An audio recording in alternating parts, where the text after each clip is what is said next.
Daar het baie goed die afgelope tyd in ons land gebeur, op 'n politieke vlak, op weervlak. Groot dele van ons land wat milde reën gekry het, die ander dele wag nog. Ons is deur 'n COVID-3 heraanpassing en daar is net so baie goed wat gebeur het. En daarom sal ons vanoggend vir mekaar meer sê wat 'n voorreg om weer by mekaar te kan wees. Baie welkom hier by die uitsending vanuit die Strooidak Kerk. Ons tema vanoggend, vriende, ek dink is 'n baie aktuële en 'n relevante tema. Ons tema is: ek sukkel om vir God te verstaan. Ek sukkel om vir God te verstaan. Trouwens, daar's tye in my lewe wat ek selfs kwaad is vir God of sekere opsigte bang is vir wat die dag kan gebeur met my in God se teenwoordigheid. Vriende, en daarom wil ek op hierdie relevante tema van ek sukkel om God te verstaan, wil ek jy uitnooi dat die Heilige Gees met jy elkeen vanoggend sal praat. Dat daar waar jy sit, of jy in die Karoo is, of in Namibië is, en of jy oor see is, of iewers in ons land, in 'n ander provinsie, mag die Here vanoggend met jou kom praat, en mag hy vir jou iets kom wys van sy hart.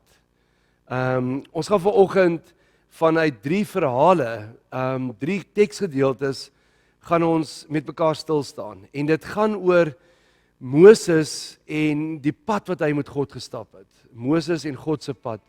Maar kom ons luister eers na die volgende pragtige lied.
Transcend,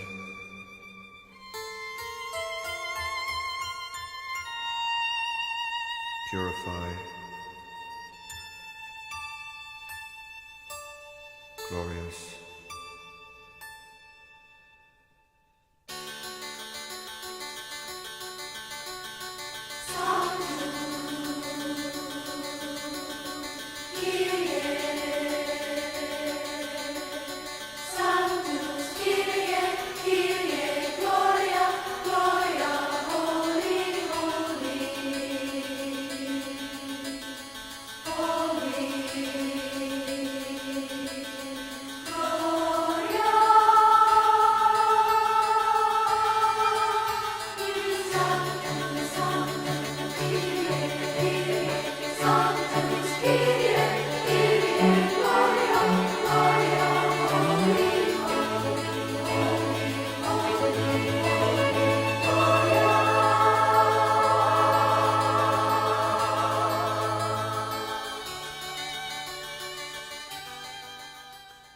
Vriende, kom ons lees vanoggend met mekaar saam uit die eerste gedeelte, Exodus 33 van vers 18 tot 23. Net gou die agtergrond.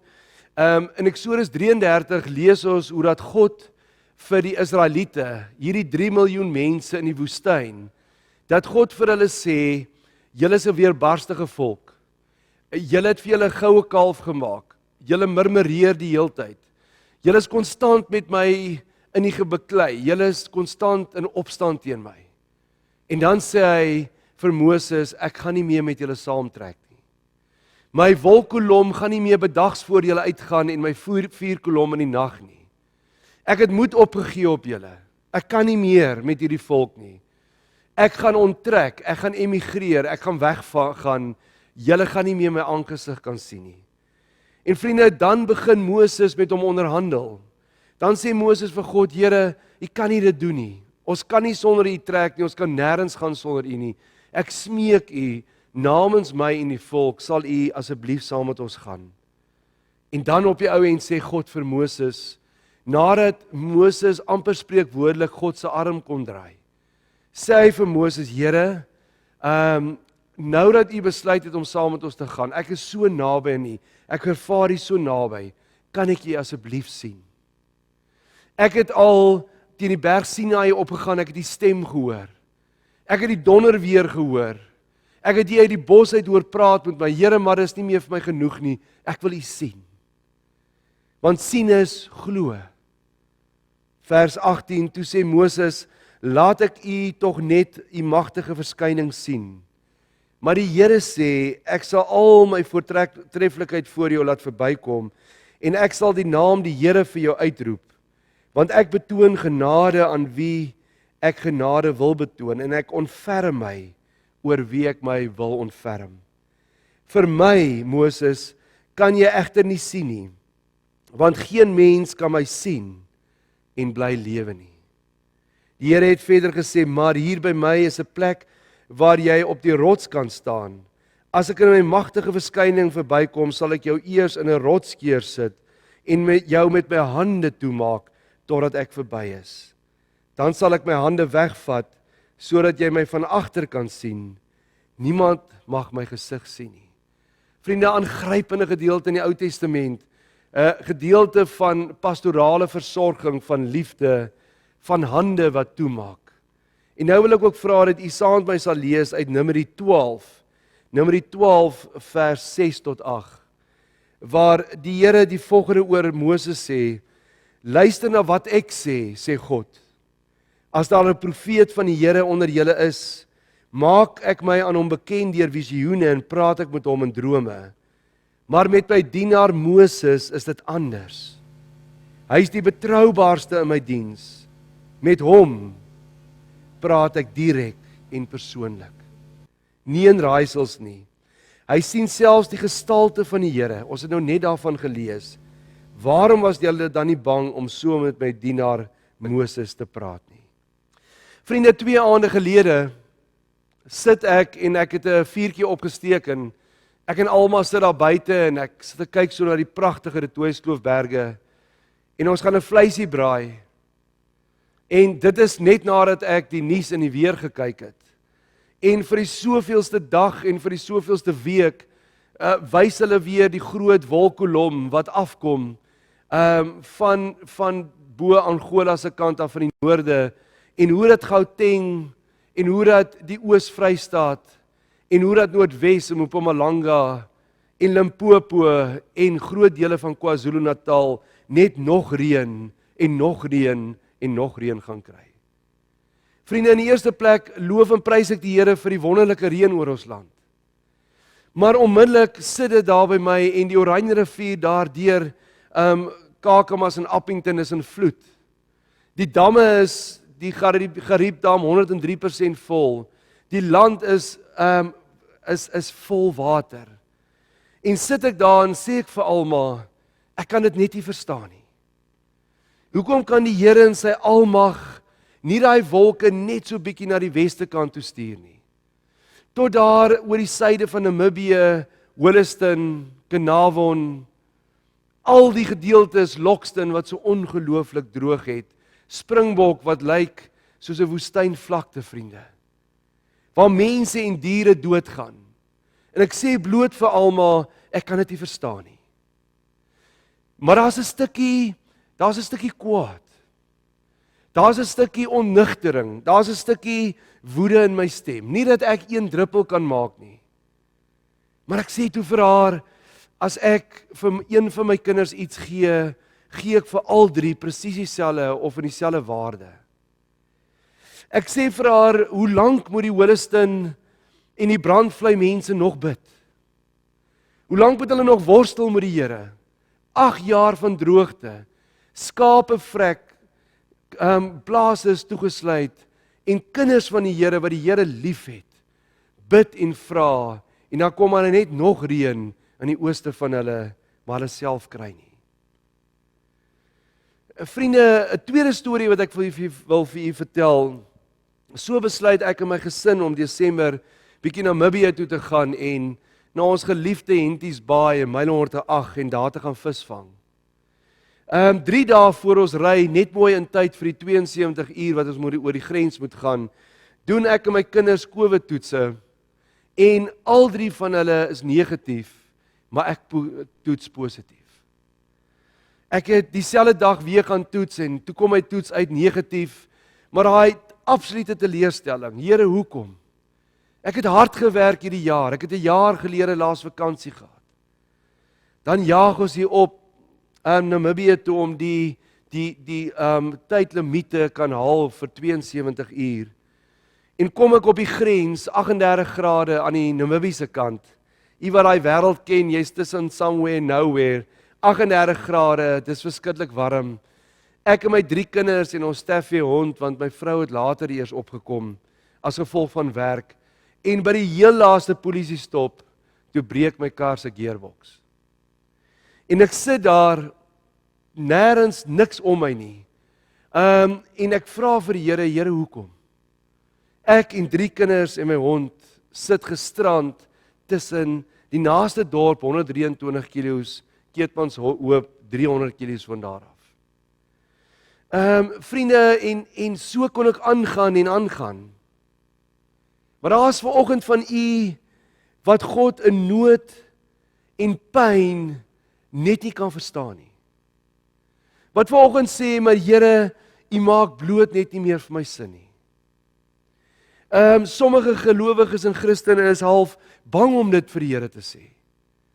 En jy vat maar eintlik die nie verstaan en die pyn en die hartseer en jy gaan maar aan en ter goeie trou sê jy maar die Here weet maar die beste, maar eintlik diep binne in ons is ons kwaad en onnigter en teleurgesteld.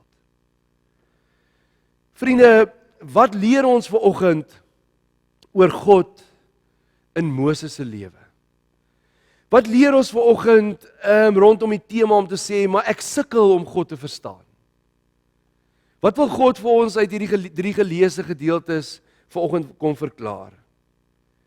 Die eerste ding wat ons vanoggend vir mekaar moet sê is dat rasioneel, met ander woorde, met jou begrip of jou verstand, het God nie vir Moses sin gemaak nie. Rasioneel kon hy nie vir God verstaan nie en ek vat dit vinnig gou terug na Moses se lewe toe. Hy mag nie by sy ma en sy pa groot word nie. As 'n klein babietjie is hy al onveilig, want hy is dobberend daar op die Nylrivier tussen die riete, in 'n klein mandjie wat met pik toegesmeer is. Hy kon nie aan sy eie ma drink nie. Hy kon nie by sy boeties en sissies groot word nie. Vriende, en dan moes hy in 'n paleis gaan bly het en het hy Egipties geleer en het hy daar gebly vir 18, 20 jaar in hierdie paleis. En nadat hy gevorm is en nadat die Here hom in 'n Egiptiese paleis groot gemaak het, slaan hy Egiptenaar dood. En dan, vriende, gaan hy na die woestyn toe vir baie jare. En gaan pas hy sy skoonpa Jethro se skape op. Van 'n paleisbewoner. Van iemand wat God geroep het om sy volk uit Israel uit Egipte uit te lei. Van daar af gaan hy na 'n skaapoppasser in die woestyn. Dan maak God verder nie vir Moses sin nie, liewe vriend. Dan roep hy hom wat 'n spraakgebrek het. Wat hakkel, wat nie kan praat nie. Om 3 miljoen Jode stotterend en iemand wat nie kan praat nie, vir 40 jaar deur 'n woestyn te gaan lei. Ek weet nie altyd of dit 'n lei met 'n EI of 'n lang y was nie, want vriende, na jare se emosionele uitputting, onthou, hy het terwyl hulle getrek het daar vrouens gekraam. Het daar mense sonder kos gesit? Het hy mense gehoor murmureer? Het daar mense dood gegaan? Was daar tieners, daar was ou mense en hy moes met almal gekoop het. En vriende, na 40 jaar verloor Moses net een keer sy koel, soos die tieners sê. En net een keer is hy so gefrustreerd, want die volk het nie water nie en hulle gaan dood van swaar kry sonder water. En wat doen Moses dan? In plaas van te praat met die rots, slaan hy die rots met sy kierie. Net een fout. En dan mag Moses nie sy en God se droom, mag hy nie aan voldoen deur sy volk die land Kanaan in te lei nie. Vriende, en in ons eie lewe, maak God dikwels vir ons nie rasioneel sin nie. Met hoeveel paartjies het ek al gewerk, wat vir my sê, Fani, ons is al 6-7 jaar getroud, ons is kinders van die Here, finansiëel gaan dit met ons goed, ons is emosioneel reg, ons gaan deur alles, ons is darm intelligente mense, maar ons bly kinderloos. Ons kan nie kinders hê nie. Ons kan nie vir God verstaan nie, dit maak net vir ons menslik nie sin nie. En nou sien ek hoe almal rondom my in Namibië en in Botswana en in die ooste van ons land, almal kry reën, maar ons nog steeds nie reën gekry nie. God maak net nie meer vir my sin nie. Ons het vandag, vriende, in een van ons nuusblaaie gelees, hoe 'n 8-jarige seentjie agter in die motor gesit het, terwyl sy ma en sy sussie op die plaas bestuur, en hy het 'n knipmes ontdek, en hy sit en speel met die knipmes, en op een of ander onverklaarbare manier val hy agter in die kar, en sny hy sy aar af in sy nek, en hy bloei homself dood. Terwyl ons op ons eie plaas ry, niemand skiet op ons nie, sit my seentjie agter in my sitplek, en die volgende oomblik het ek nog met hom gepraat, en die volgende oomblik is net bloed, my kind is dood. Dit maak nie rasioneel sin nie. Die van u wat die afgelope tyd 'n kind of 'n kleinkind aan die dood moes afstaan, op hartseer maniere, vra jy, maar hoekom God? Ek moet deur hierdie seer worstel, dit maak net rasioneel nie sin nie. Vriende, en dit bring my by een van die grootste vraagstukke in die teologie. Trouwens 'n vraagstuk waar by alle teoloë waar hulle styer en waarvoor ons nie die antwoorde het nie. Vra wat die wêreld daar buite vra, en die vraagstuk in die teologie is die teodisee vraagstuk. Wat is die teodisee vraagstuk? Die teodisee vraagstuk sê dat God kan nie gelykertyd almagtig wees en liefdevol wees nie. Hoekom nie? Want dan het die wêreld nie gelyk soos dit lyk nie. Nee, sê ons, maar die een ding wat ons oor God kan praat, hy is liefdevol. Goed, so God is liefdevol, hy het 'n hart vir die Karoo mense. Hy het 'n hart vir mense in nood. En as hy liefdevol is, dan kan hy ons reën gee, dan kan hy ons die hartseer en die pyn van die wêreld stop. As hy dit nie doen nie, dan sê dit net vir ons na die ander kant toe, maar dan is hy nie almagtig nie. En dan sal ons vinnig sê, nee, maar God is almagtig. Dis die een ding wat ons van God weet, hy is almagtig.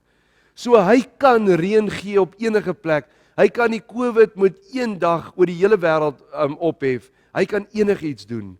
Nou as hy dit kan doen en hy doen dit nie, dan is hy mos nie liefdevol nie. Vriende, en so worstel ons met God. En so verstaan ons nie altyd God se weë nie. Vriende, maar vanoggend die boodskap is die feit dat ons God rasioneel nie kan verstaan en kan verklaar nie, druk ons dikwels van God af weg. Dit maak ons in die eerste plek bang vir God. Dit maak dat ons in die oggende moet vakansie ry en Psalm 91 lees en dit bid en die Here se engele sal om ons wees, maar die ver in ons agterkop weet ons, daar is padongelukke in ons land en wat maak my so anders? Ons is bang vir God om in 2021 verder te leef. Ons het al opgehou bid vir die droogte. Ons is bang vir nog 'n 4-5 jaar se droogte en kan amper nie meer na God toe gaan nie. Maar terselfdertyd, vriende, maak hierdie rasionele nie verstaan van God, maak dit ook ons ook baie kwaad vir God. Kwaad en opstandig hier binne. Maar ons het groot geraak in huise wat vir ons sê, maar jy mag nie dit vir God sê nie. Jy kan nie kwaad wees vir God nie, want met alle respek gesê, net ook om daar 'n weerligstraal en slaan jou en jy moet net altyd glimlag en sê God, alles is oukei. Maar eintlik is ons hier diep binne kwaad vir God.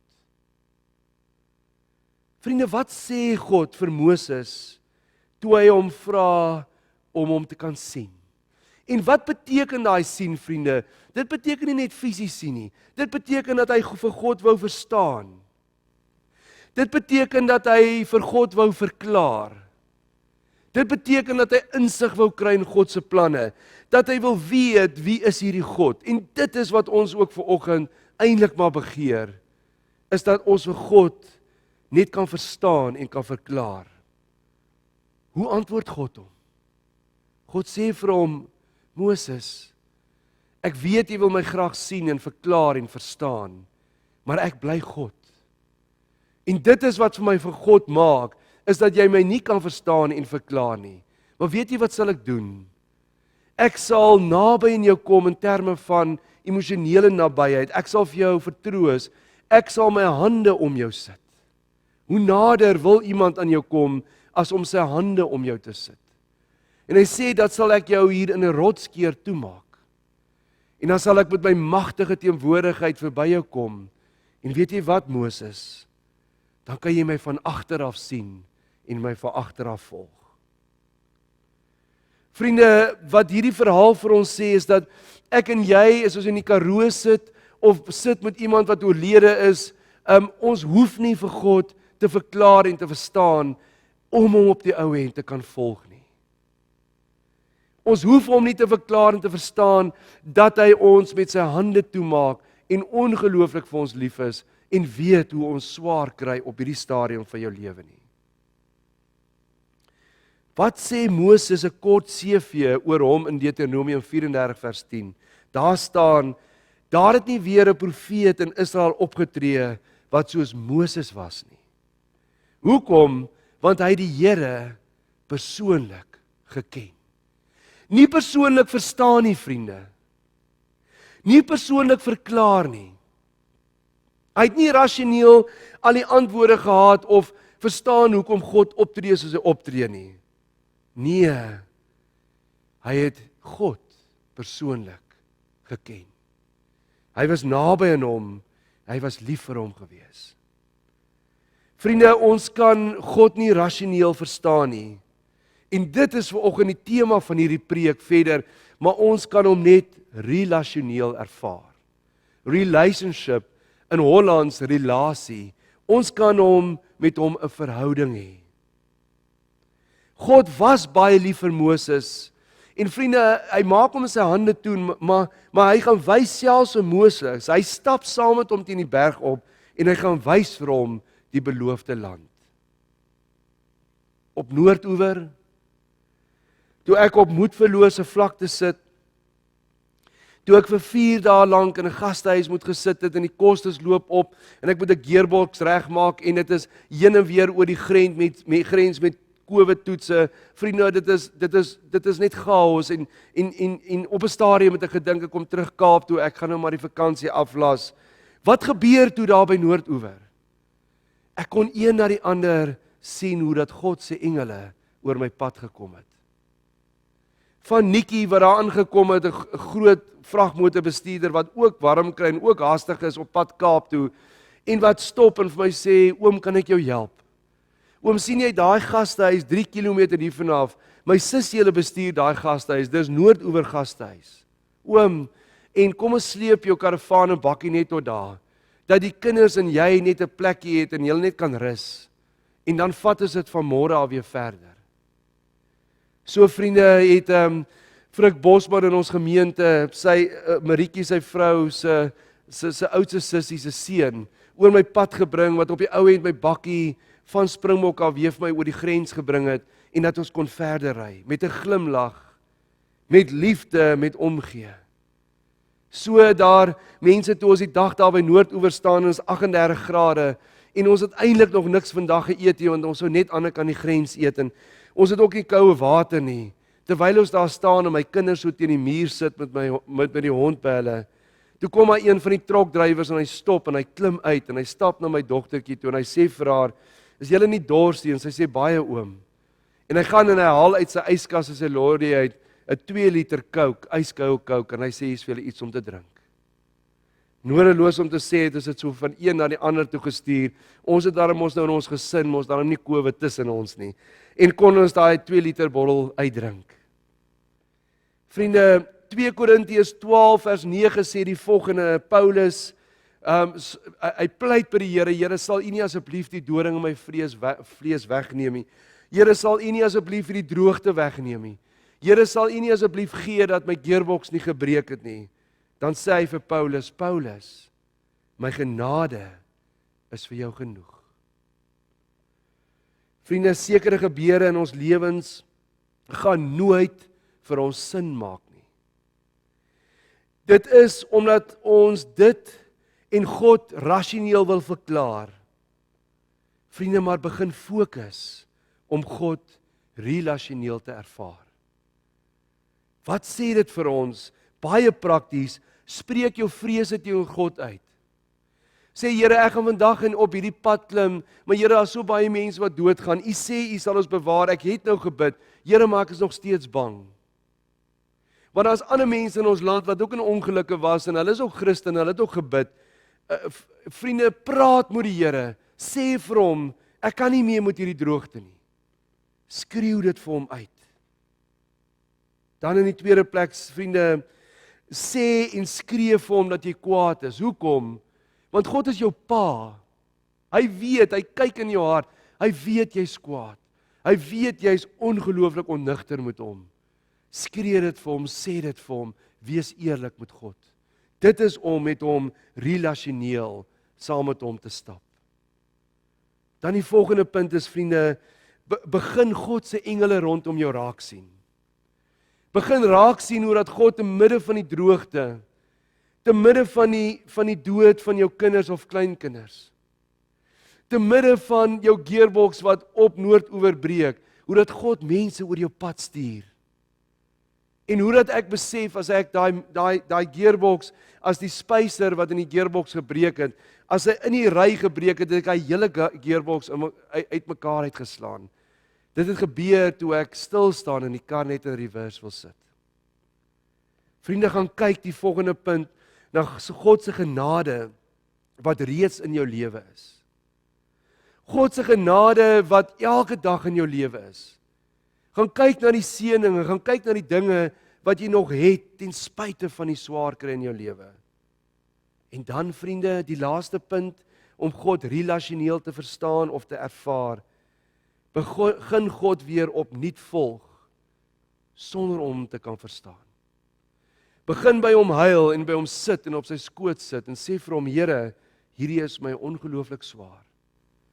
Want wat sê hy vir ons in 2 Korintiërs 12? Sê hy vir Paulus, Paulus, want as jy swak is jy sterk. Vriende, ek wil afsluit.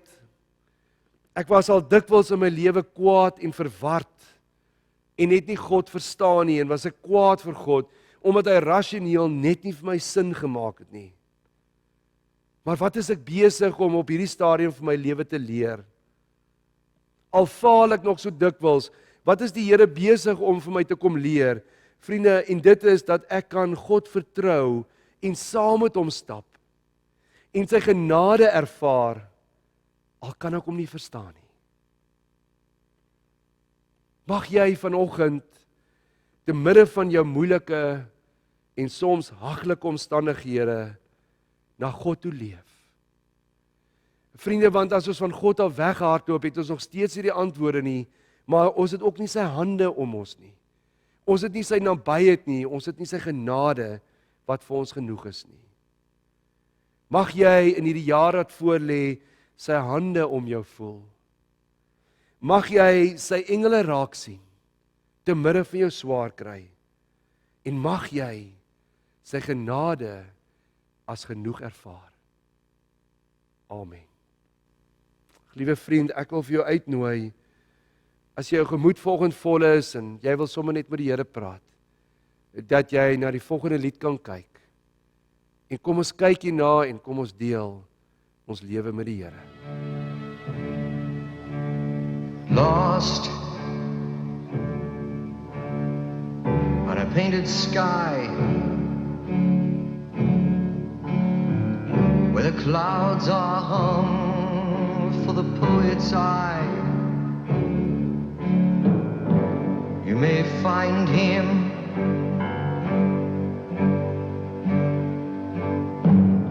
if you may find him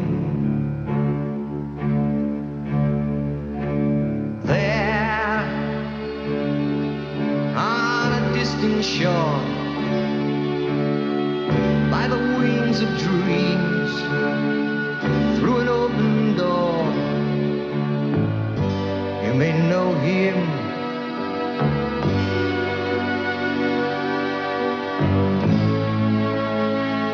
if you may be.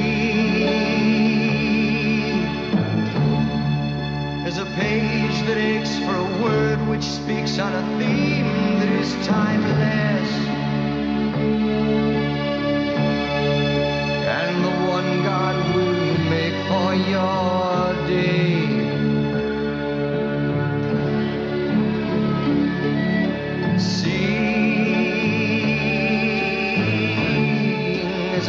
In search of a voice that is silent, and the sun God will make for your way.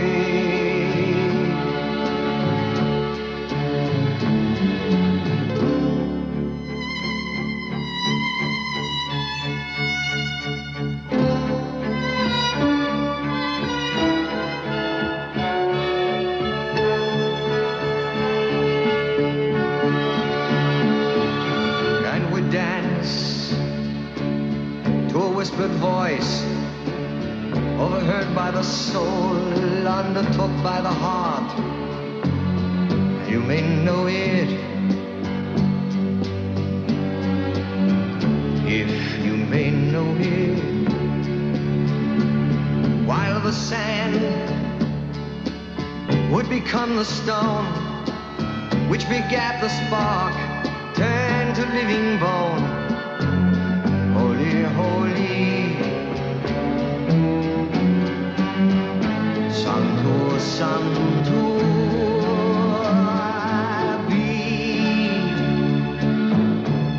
there's a page that aches for a word which speaks on a theme that is timeless, and the one God will make for your day.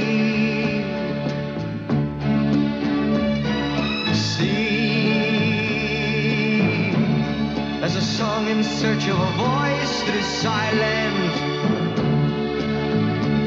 and the one God will make for your way.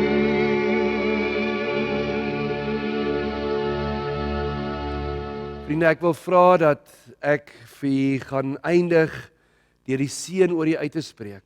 Maar mag u dit deel maak van jou lewe.